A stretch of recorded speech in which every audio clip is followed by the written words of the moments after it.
Welcome to the Alain Elkann interviews, an unprecedented window into the minds of some of the most well-known and respected figures of the last 25 years.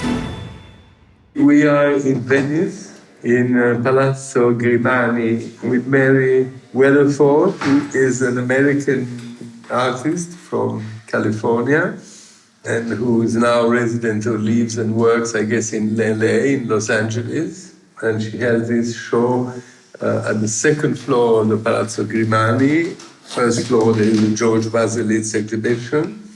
And the title of this exhibition is The Flaying of Marsyas, which is inspired by a very famous painting by Titian. Titian did this painting between 1720 and 1726, which is the year when he died.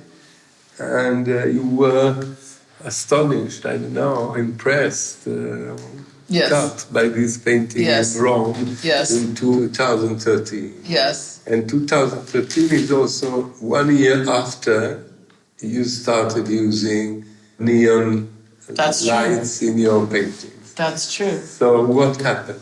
I was in Rome in the Titian exhibition, and in the final rooms there was this painting, and as you said, I was astonished. I thought, this is the most, I'm not sure I should use this word, but it's such a depiction of quiet and chaos simultaneously. Quiet and chaos. It's, I think violence is chaos.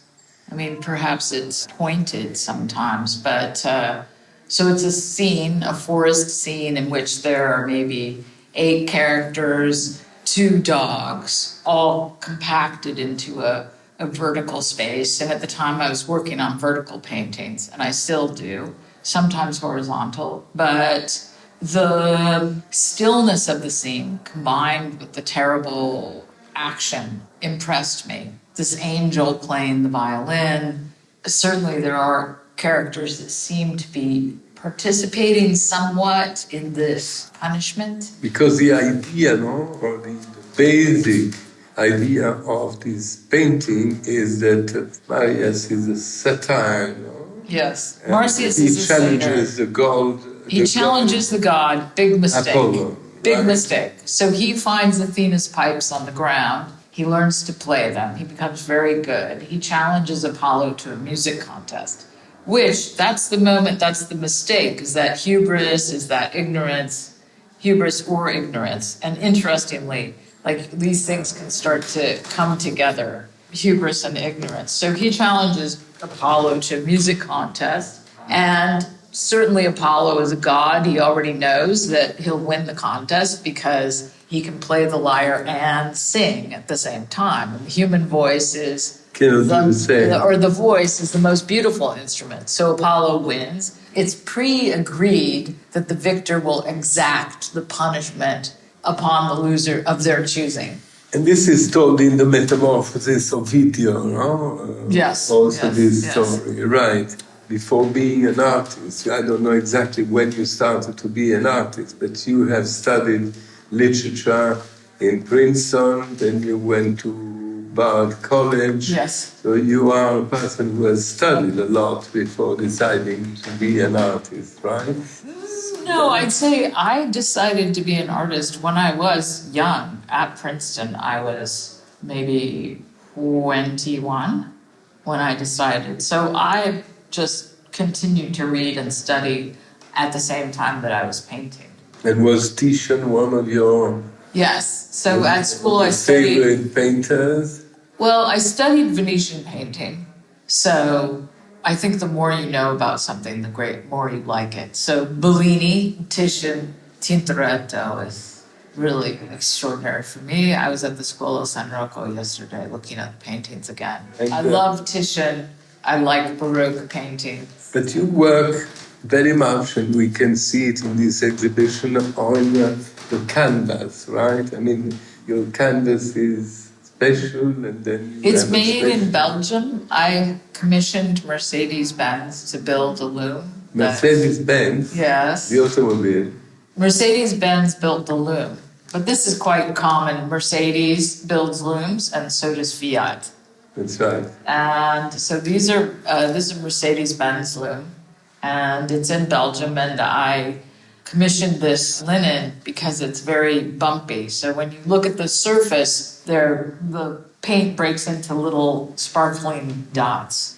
And then you use specific colors, there's powder of marble, that you use mixed. The canvas is prepared with marble dust and chalk so that it absorbs the paint. So it behaves a bit like a fresco. So the paint is very flat and soaks into and this you did surface. Since the beginning, this kind of technique?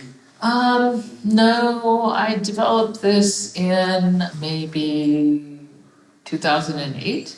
And the colors that you used in this specific exhibition at the Grimani Palazzo, now in Venice, mainly brownish, black, goldish colors who mix together, are the same colors of the Titian painting. Well, they're inspired by the Titian with the fur of the dogs and the fur of the satyr, and there's gold, and yes, they're inspired by the Titian. The colors which are also very similar to Rembrandt in the way. Definitely, yes. But at the end of the exhibition, there are two more colorful paintings, and they somehow remind me more of something like the canvas of Klimt or some of the secessionist painters. Am I right, or this is just by chance?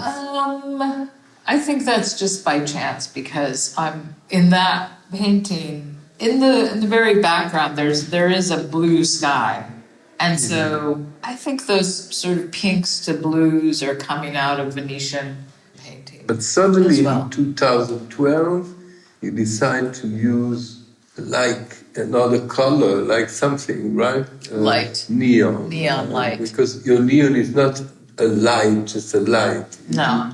You mold it. Yes. You give a shape to your neon. Yes. And they become part of the painting. Yes. So how come? What happened that you suddenly decided that, which, if I'm not wrong, became your landmark somehow? I was invited to teach a class in Bakersfield, California. And I don't know if you know anything about Bakersfield, California. Tell me more. It's, in many ways, the Ur-American city. It's disconnected. It's in the Central Valley of California. And the Central Valley of California runs nearly the whole state. And it feeds the world. It's the site of John Steinbeck's great novel, The Grapes of Wrath. So to get to Bakersfield from Los Angeles, where I live, you have to go up and over a mountain range. So the culture in Bakersfield is very different. And it has its own music, which is called the Bakersfield Sound, which came up in opposition to Nashville. So I was invited to do an exhibition in Bakersfield, and I wanted to make paintings that people in Bakersfield would like. And I know the town as a kid. As a child, we would drive through there on the way up into the mountains for camping trips. And I was driving around Bakersfield, which is very remote from Los Angeles. So it's only an hour and a half, but it's up and over a mountain range. So once you get inside this big valley, the sunsets are very beautiful. So I was driving around, and the sun, once it goes behind the mountain, then the sun sets, and then the lights of the city start to come on. Now, Bakersfield is an old it's for oil drilling and farming and oil drilling. And so it had a boom and a bust. And so there are old neon signs in Bakersfield that have not been replaced with new LEDs. So as the sun sets and then the lights of the city go on, I saw this color of the sky with the signs, like... And it gave you the idea. It formed a kernel of an idea. And the idea didn't come right away. It sank in, and then I thought about it more, and then I thought, because I had worked with collage in the paintings. I had done paintings where I glued on starfish and seashells, which were very much inspired by Italian paintings like Fontana, with the pieces of Murano glass. That's what I had in mind. Yeah. But because of the neon, was it your neon now, after so many years, 10 years, it's like the cut of Fontana? Exactly. It's like the opposite of a cut. It's like the bottles of Morandi. You know, I mean, it's because some artists, not all of them, but have some specific thing. It's like the mirrors of Pistoletto, you know, that you belong your fil rouge to your work, right? It's possible. I don't always... You're going to stop it now. Well, I don't always use them. The last exhibition I did in Los Angeles was half and half. Half the paintings had them, half the paintings didn't. And this train yard show, some of them don't have the light. Right. And there is in Venice, there is only one little one who doesn't have the light. Yes. When do you decide to put the light or not to put the light? I think it depends on definitely it depends on the painting. So first you do the painting? First I do the painting. And once the painting is done? Yeah, then I decide. You decide. But is it true that everything is part of the painting, including the wires? Yes. Not only the neon, but the wire is part of the painting? Yes. And your works are a bit everywhere, no? If I'm not wrong. You exhibited at the Modern Art, in the Brooklyn Museum, in many museums, right? Let's see, I had a show at the Aspen Art Museum last year, and mostly I've exhibited in the United States. So in the last 30 years, I had a show many years ago in 1991 in Zurich, Switzerland. And then the next show I had in Europe was this show. Yeah. In 2021. And so this is my second show in Europe, really. I haven't had... Train yards. Yeah. It was in Europe, right? In London. In London, I know. In the Gagosian Gallery in London. And now you do it in Palazzo Grimani for Gagosian in Venice. Yeah.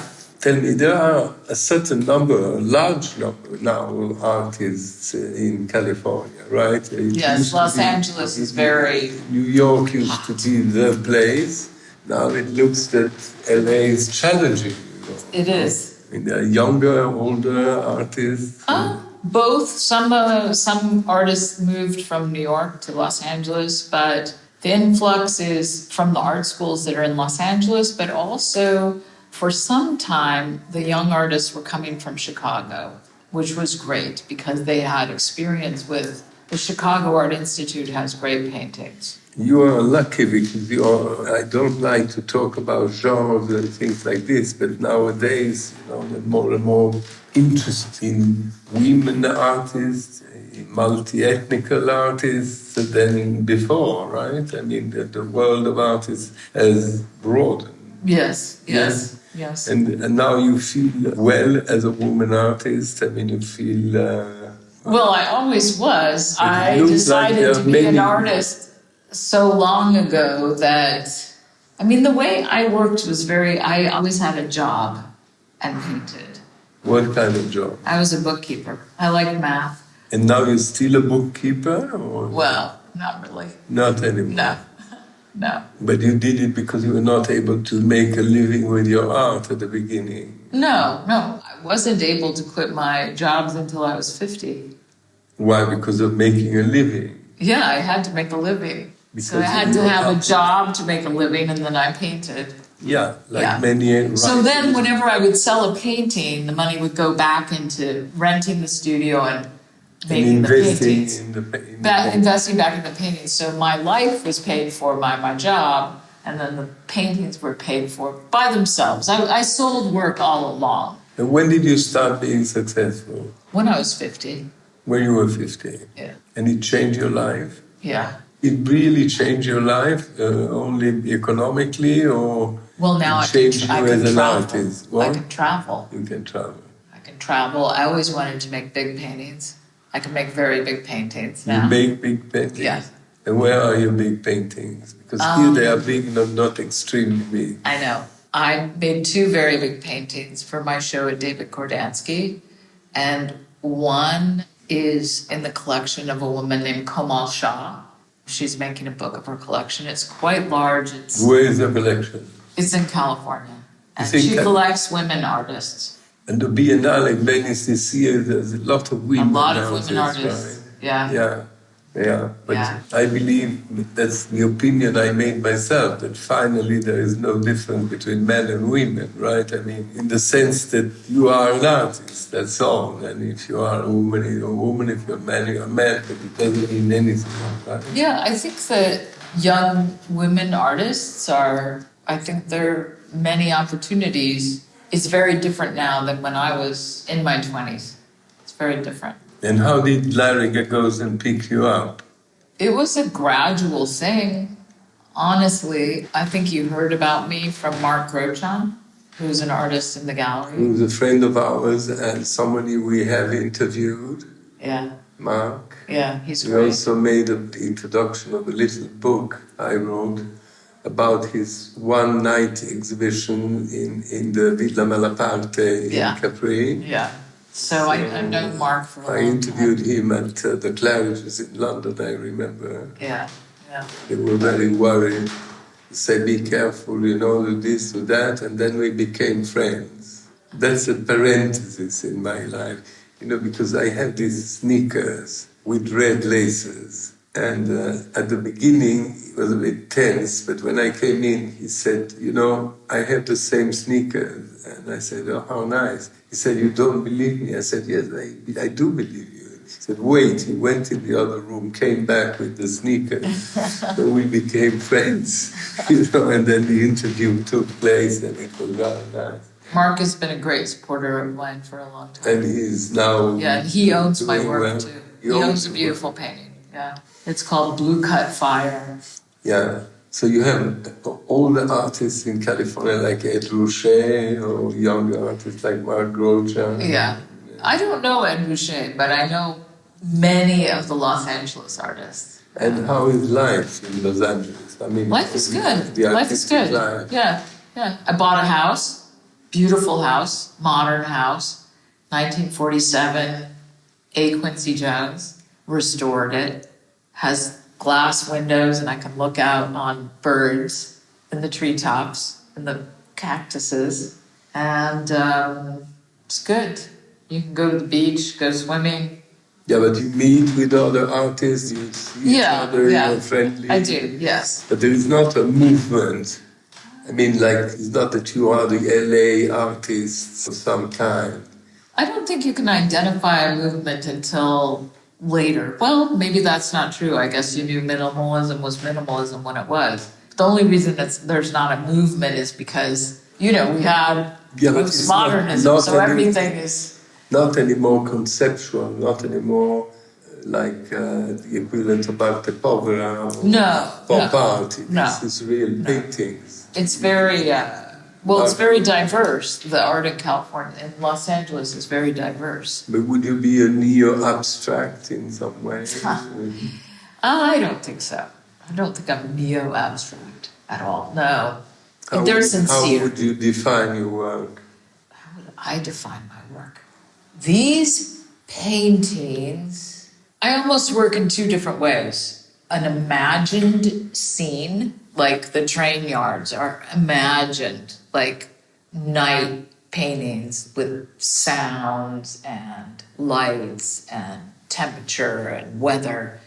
These paintings, the Flaying of Marsyas, they're all based on the painting, but that's like another thing I love, which is paintings. So what are you telling me? That you are working on obsessions? You suddenly have an obsession or something that... I wouldn't call it an obsession, but like a feeling, an observation, an inspiration that comes from either an experience.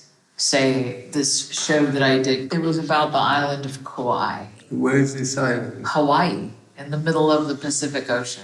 So I went to this island. I went to the island, And I swam in the waters and looked at the turtles and looked at the birds and experienced the weather. And all the time I make mental notes of the color. And sometimes I write it down. You do? Write down the color.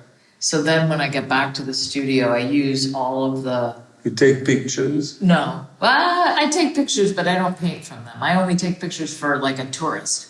Right. Maybe a few for my own, but it's all the colors and the sights and the sounds of Kauai. Rainbows. They have rainbows. So when I was painting, I was using many colors, very bright colors, and trying to make it break into rainbows. Which is very, very different from very the paintings you have here. Very different. I like working in themes. So you're not so easy to identify. Do you have neon also in those paintings? Some of them, about half of them.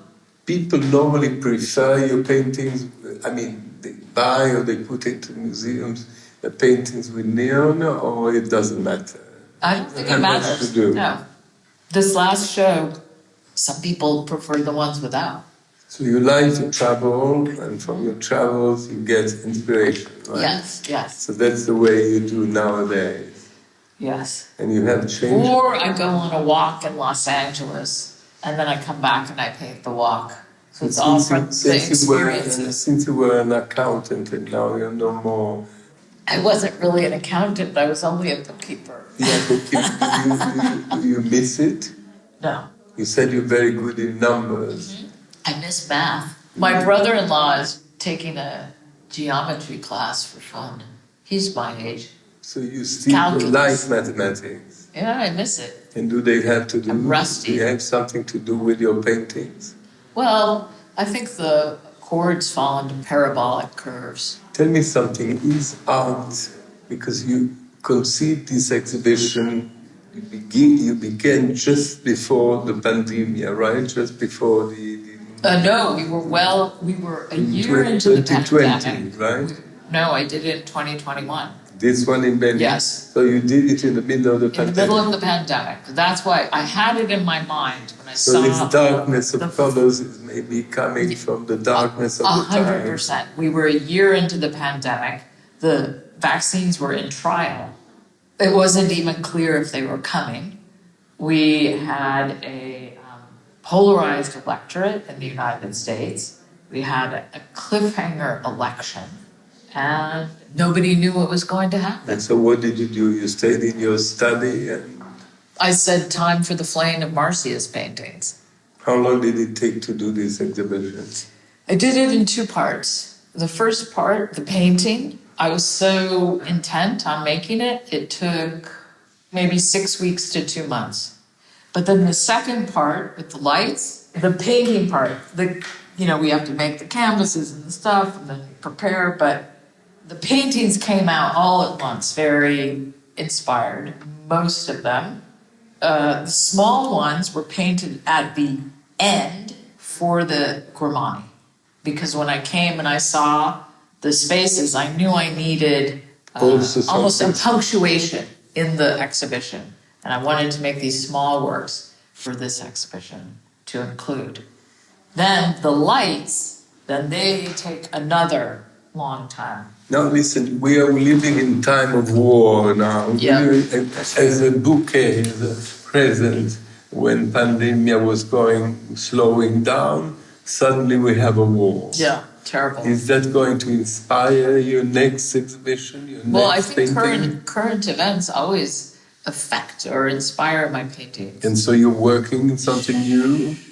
I haven't started working yet. I've been concentrated on this. But I didn't know we would be experiencing this war when I made these paintings. But I do think the theme of the Titian painting and then of these paintings is of hubris and violence and ignorance and the crowd. These paintings can be symbolically a feeling about the war we are into now? Of course. I mean, there's... The darkness... Some philosophical questions here about hubris and ignorance. You travel a lot, but how much do you work? And how do you work? I work in Because very you swim, big. fine. You have beautiful view, okay. Yeah. You travel, wonderful. Yeah. But when do you work? I work during the day. Every day?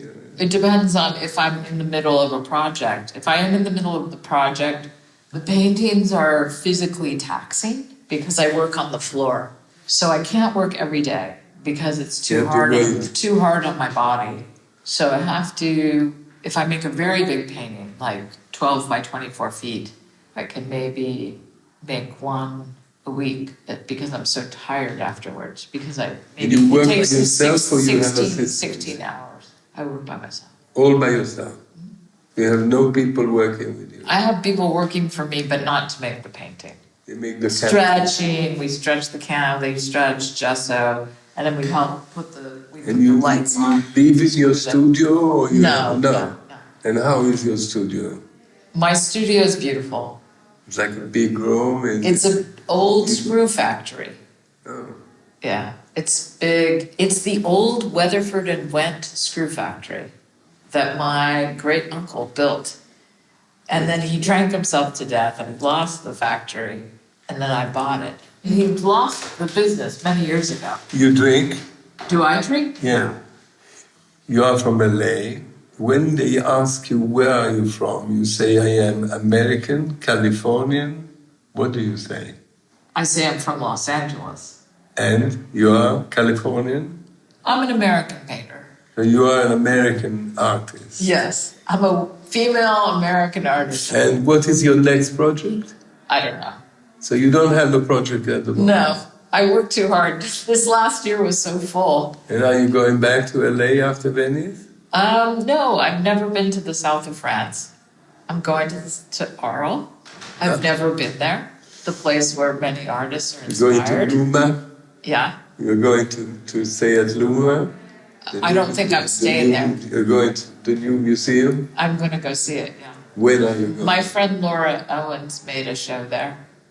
I'm going on Sunday. And you stay for a while? With the architect who designed this Coolapot, we were going to travel around a bit. And then Provence and Camargue. And then you go back to America. And then I'm going back to New York City, where I lived for many years. What's the difference love between New New York City and LA? In New York, you can bump into somebody. You can walk. You can walk. Yeah. Yeah. And is it still New York, the center of the arts, or less? I think so, because of the museums. Because of the Museum of Modern Art and the Whitney and the Metropolitan Museum of Art. So you need to have some. But Los Angeles is where the young artists are. It's New York is too expensive. Too expensive. Yeah. Even Brooklyn. I don't know. Yeah. I don't know. Thank you very much. Alain Elkann interviews.